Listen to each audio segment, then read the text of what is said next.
Frère, sœur, ouvre bien ton cœur, car ce que je vais te dire aujourd'hui ne peut pas attendre. Trop de chrétiens vivent avec l'idée que l'argent est un sujet secondaire, presque tabou.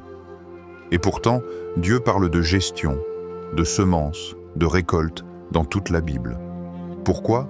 Parce que ton argent est plus qu'un simple billet, plus qu'un chiffre sur un compte bancaire. Ton argent est une semence.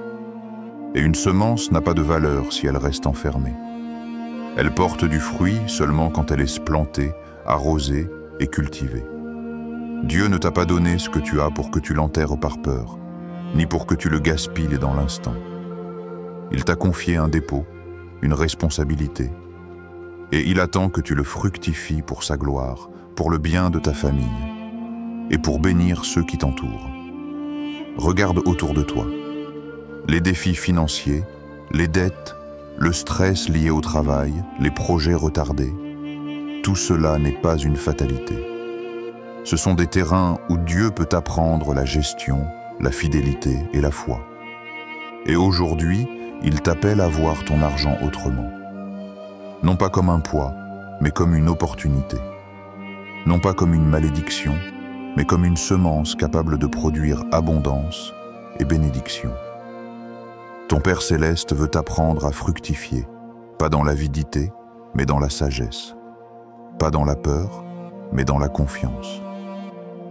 Écris en commentaire « Je veux être un bon gestionnaire ».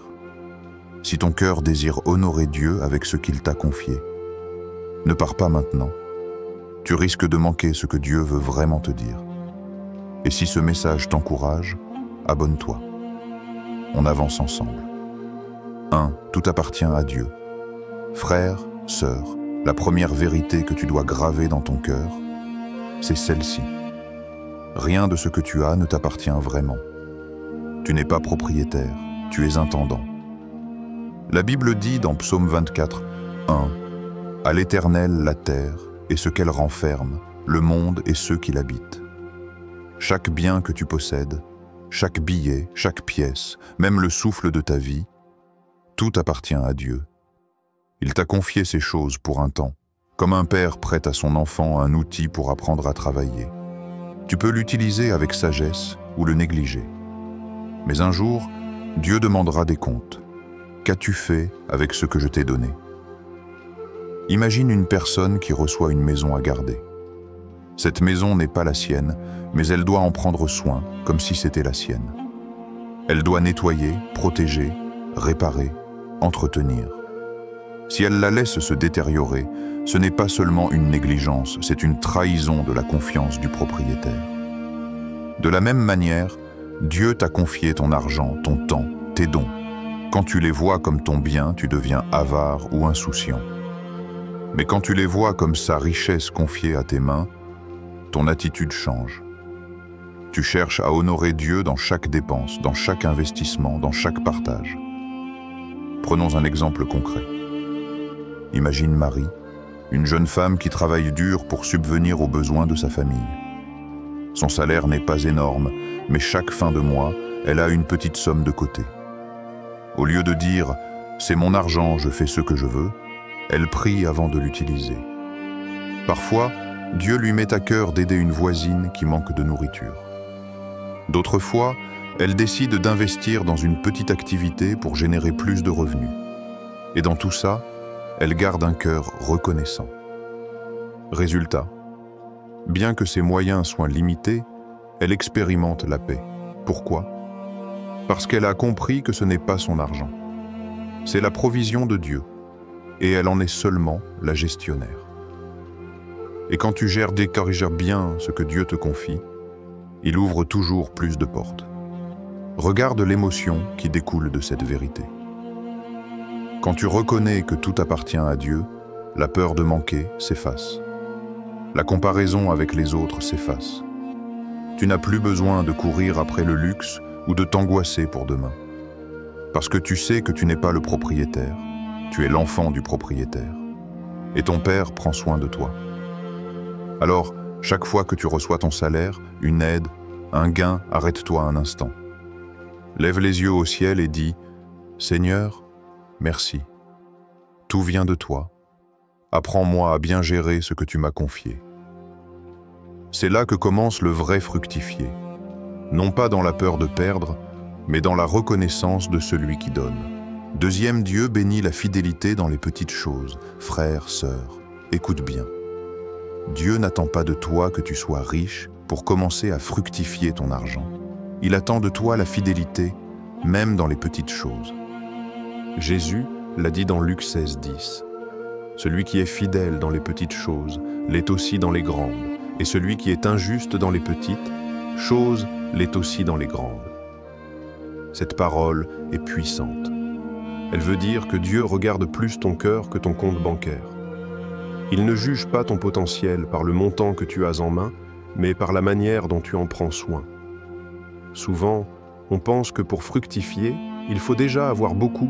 On dit « Si seulement j'avais 10 000 €, je pourrais investir, aider ma famille, donner à l'église. » Mais si tu n'arrives pas à gérer 100 €, pourquoi Dieu te confierait 10 000 €? La fidélité commence toujours petit. Prenons un exemple concret. Imagine Paul, un jeune étudiant qui reçoit chaque mois une petite allocation de ses parents. Ce n'est pas grand-chose, juste de quoi payer ses frais de base. Au lieu de tout dépenser rapidement, il prend une décision simple. Mettre de côté 10%, donner 10% à l'église et gérer le reste avec discipline. Au début, ça paraît insignifiant. Mais au fil des mois, il se rend compte que sa petite épargne commence à grandir. Et plus encore, il remarque que Dieu lui donne des opportunités. Un petit job, un stage payé, une aide inattendue. Pourquoi? Parce qu'il a été fidèle avec peu et Dieu l'a rendu digne de recevoir plus. Ce n'est pas de la magie, c'est une loi spirituelle. Dieu honore toujours la fidélité. Et cette vérité, si tu la prends au sérieux, change ton quotidien. Même dans les décisions les plus simples, choisir d'acheter seulement ce qui était nécessaire, éviter les dettes inutiles, planifier avant de dépenser, mettre de côté un peu chaque mois, bénir quelqu'un avec un petit geste, tout cela montre ton cœur de bon intendant. Être fidèle dans les petites choses, c'est comme arroser une graine chaque jour. Tu ne vois pas le changement immédiatement, mais un jour, une pousse sort de la terre. Et si tu continues, cette petite pousse devient un arbre solide. Émotionnellement, cette fidélité apporte une grande joie. Tu découvres que tu n'es plus esclave de l'argent.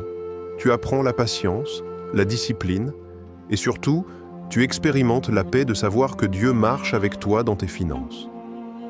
Alors, frères, sœurs, ne méprise jamais les petits commencements. Ne dis pas « ce que j'ai est trop petit pour compter ». Parce qu'aux yeux de Dieu, la manière dont tu gères 10 € révèle déjà la manière dont tu géreras 1000 €. Commence là où tu es, avec ce que tu as, et laisse Dieu multiplier. Troisième, investir avec sagesse et prier avant d'agir. Frères, sœurs, Dieu n'est pas contre les investissements. Il n'est pas contre le fait que tu cherches à faire grandir ce qu'il t'a confié. Mais il est contre la cupidité, l'impatience et les décisions prises sans lui. La Bible dit dans Proverbe 21, 5, « Les projets de l'homme diligent ne mènent qu'à l'abondance, mais celui qui agit avec précipitation n'arrive qu'à la disette. » Cette parole est claire. La bénédiction ne vient pas de la précipitation, mais de la diligence, de la sagesse et surtout de la prière. Avant de placer ton argent dans quoi que ce soit, Dieu t'invite à le consulter. Beaucoup de chrétiens perdent de l'argent non pas parce que Dieu ne veut pas les bénir, mais parce qu'ils se précipitent dans des choix sans prier, ou parce qu'ils veulent devenir riches vite. Et derrière ces choix, souvent, il y a la peur de manquer ou la convoitise. Laisse-moi te partager une expérience de vie. Samuel, un père de famille, travaillait dur pour subvenir aux besoins de sa maison. Un jour, un ami lui propose un investissement rapide.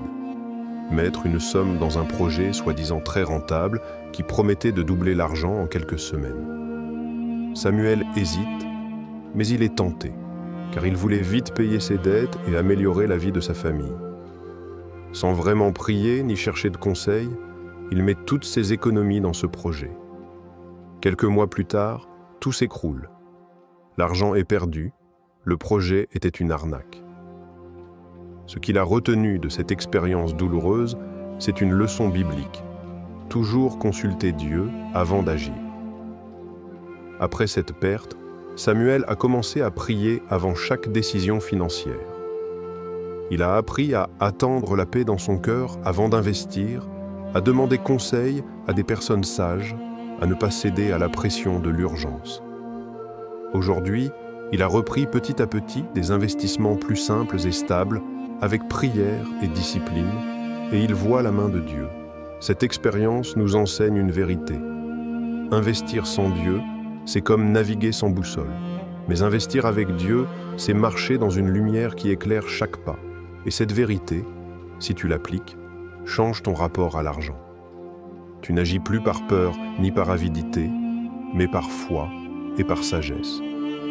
Tu découvres que même si les résultats prennent du temps, Dieu honore ta patience. Quand tu prends le temps de prier avant chaque investissement, ton cœur trouve la paix.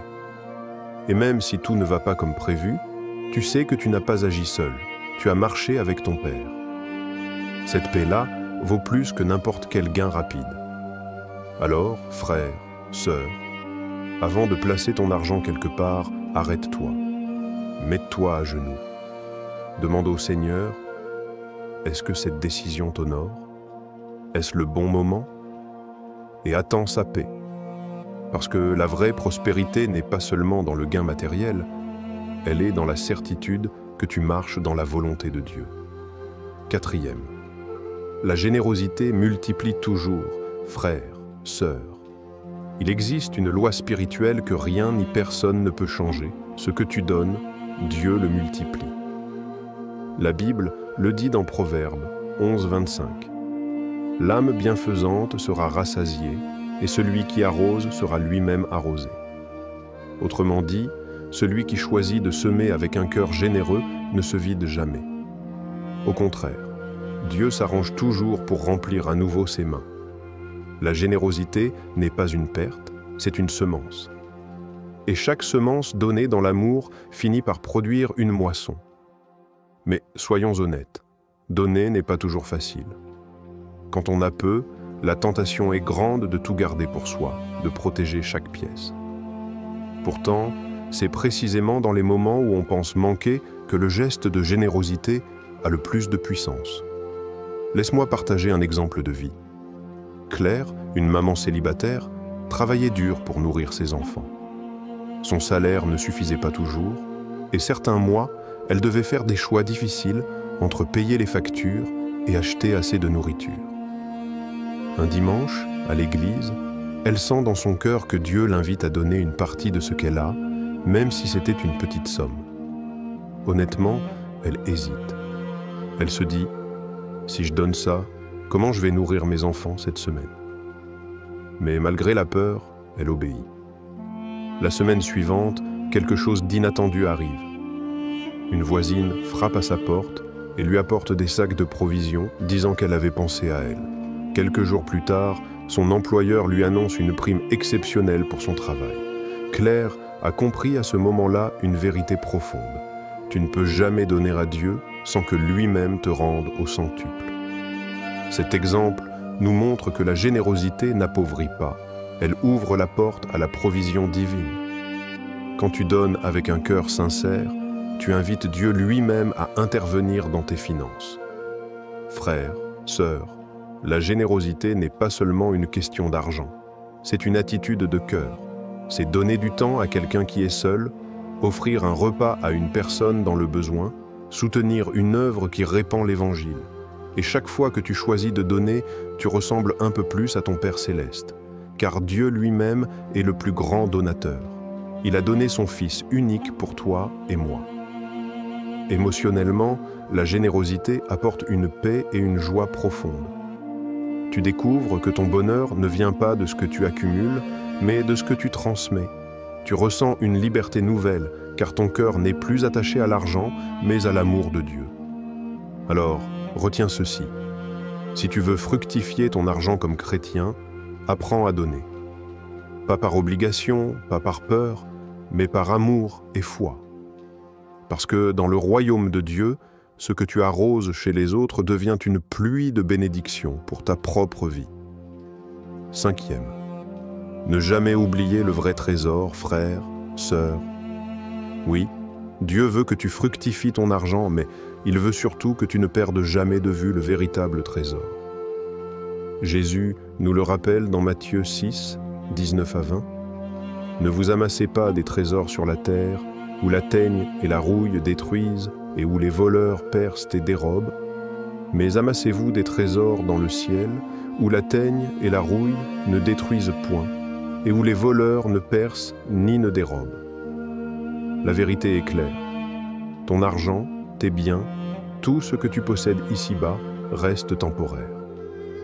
Un accident, une crise économique, un imprévu, et tout peut disparaître. Mais ce que tu bâtis dans le royaume de Dieu reste pour l'éternité. Cela ne veut pas dire que l'argent est inutile. Non, l'argent est un outil, mais ce n'est pas une fin. Le danger, c'est de s'y attacher au point d'oublier que notre vraie richesse est spirituelle. La foi, l'amour, la paix, la relation avec Dieu. Laisse-moi te partager une expérience de vie. Jean, un homme d'affaires prospère, avait tout ce que beaucoup envient. Une belle maison, une voiture de luxe, des voyages réguliers. Mais malgré son succès financier, il ressentait un vide intérieur. Il courait toujours après plus, pensant qu'un compte bancaire plus rempli allait combler ce manque. Un jour, il fait face à une crise soudaine. Une maladie grave touche sa famille. Là, il réalise que tout l'argent du monde ne pouvait pas acheter la paix, ni guérir ses proches, ni lui donner la force intérieure dont il avait besoin. C'est dans cette saison difficile qu'il redécouvre Dieu. En lisant la parole, il comprend que son vrai trésor n'était pas son entreprise, ni ses biens, mais sa relation avec Jésus-Christ. Peu à peu, il commence à utiliser son argent différemment. Il soutient des familles en difficulté, il investit dans l'éducation d'enfants défavorisés, il finance la diffusion de l'Évangile. Et il découvre une joie nouvelle, une joie que ni l'or ni l'argent ne pouvaient lui donner. Cet exemple nous enseigne ceci. Le vrai trésor, ce n'est pas ce que tu accumules, mais ce que tu construis pour l'éternité. Ton argent peut disparaître, mais ton amour, ta foi, ta générosité, tes prières, tout cela est inscrit dans le ciel. Émotionnellement, cette vérité apporte une larme d'espérance. Tu réalises que même si tu n'as pas grand-chose sur terre, si tu es riche en foi et en amour, tu es déjà millionnaire aux yeux de Dieu. Et si tu es béni matériellement, tu sais que ce n'est pas pour te glorifier, mais pour glorifier celui qui t'a tout donné. Alors, frère, sœur, souviens-toi. Fructifie ton argent, oui, mais n'en fais jamais ton idole. Le vrai trésor, c'est ton cœur attaché à Jésus. Parce qu'à la fin, ce ne sera pas ton compte en banque qui parlera devant Dieu, mais ta fidélité, ton amour et la manière dont tu as utilisé ce qu'il t'a confié pour bâtir son royaume. Frère, sœur, tu vois, fructifier ton argent n'est pas seulement une question de chiffres ou de calcul. C'est avant tout une question de cœur et de fidélité envers Dieu. Il ne t'appelle pas à vivre dans la peur du manque, ni dans l'obsession de l'accumulation, mais dans l'équilibre. Reconnaître que tout vient de lui, être fidèle dans les petites choses, investir avec sagesse, donner avec générosité, et garder les yeux fixés sur le vrai trésor, Jésus-Christ. Je voudrais te laisser avec une image concrète. Marc, un jeune homme simple, avait longtemps vécu dans l'endettement et le stress. Un jour, il a décidé de mettre Dieu au centre de ses finances. Il a commencé petit, noter ses dépenses, donner régulièrement, prier avant chaque décision. Peu à peu, il a vu les chaînes tomber. Les dettes se sont réduites, des opportunités sont apparues, et surtout, sa paix intérieure est revenue. Ce qui l'a marqué, ce n'est pas seulement l'amélioration financière, mais la liberté de ne plus être esclave de l'argent. Aujourd'hui, Marc dit souvent, « Mon vrai trésor, c'est ma marche avec Dieu. L'argent, c'est juste un outil pour bénir et bâtir. » Frère, sœur, retiens bien ceci. Dieu ne te demande pas d'être parfait dans ta gestion, mais de lui faire confiance et de commencer là où tu es. Si tu lui remets tes finances, il fera fleurir ce que tu croyais stérile. Si ce message t'encourage, abonne-toi, on avance ensemble, et écris en commentaire. Seigneur, je choisis de fructifier pour toi. Ta parole écrite pourra être une semence d'espérance pour quelqu'un d'autre. N'oublie jamais, avec Dieu, rien n'est perdu. Et même ton argent peut devenir une source d'éternité.